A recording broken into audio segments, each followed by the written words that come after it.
Hello, everybody, and welcome to the Weird Science Comics YouTube channel. And we're going to be talking a little news here because this week it broke that in September in the Spider-Man or Amazing Spider-Man 850, we're going to get the Green Goblin back. Oh, my goodness. And Marvel ended up releasing a press release that I'll start with, and we'll kind of talk about this whole bit of news, talk about Norman Osborn, Green Goblin, because Spider-Man will have his hands full with the Sin Eater's reign of terror in the upcoming Sins Rising epic.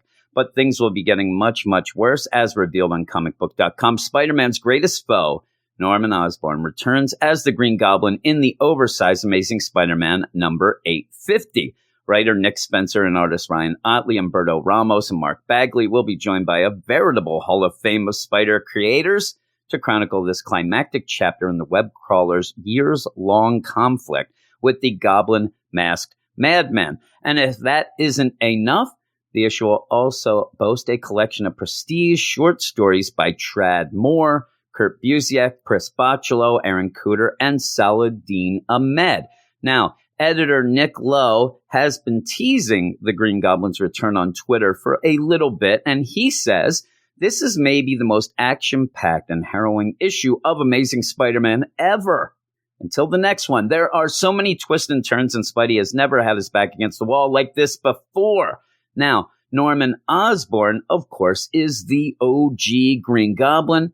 He killed Gwen Stacy. Yeah, I think I heard a neck snap, but that's fine. And every time he dies, he does come back crazier and more intense and more brooding. That awful hairdo that he had. Most recently became the Red Goblin when he merged with the Carnage symbiote in Spider-Man number 798 by Dan Slott, and was part of Carnage's gang in Absolute Carnage event by Donny Cates. Now, after that, Norman pretty much blamed everything on Carnage's influence, which did end up getting him a job. This is how you get a job, people. You just blame all of your problems on the Carnage symbiote. And he ended up getting hired to help out with the new Ravencroft Institute by Kingpin, by Mayor Wilson Fisk. And really, when this happened, when he stepped out of this limo, nobody thought this was going to end up working out in the end.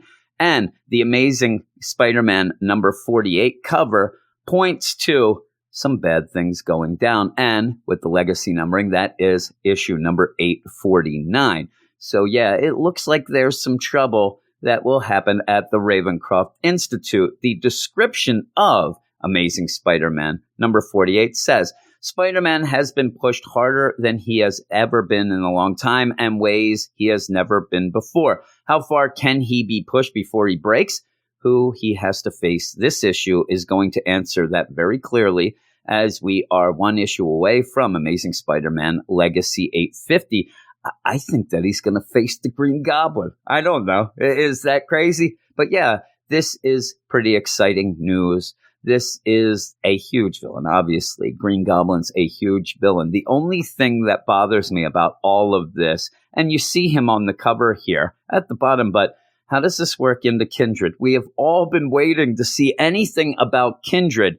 Hopefully this ties into that. I think it will, but really, the idea that we've waited this long for Kindred is driving me insane. So maybe we'll get a cool Green Goblin return, also find out Kindred's involved and go through all of that. But hey, let me know if you're excited about this Amazing Spider-Man 850, if you're excited about the Green Goblin returning, and let me know if you are sick and tired of waiting for Kindred as well. But if you like this video, which I hope you do, you can like it below. Also subscribe to our channel, and then look in the description to see links to all sorts of weird science stuff, websites, podcasts, all that jazz. So thanks, everybody, and I'll talk to you later.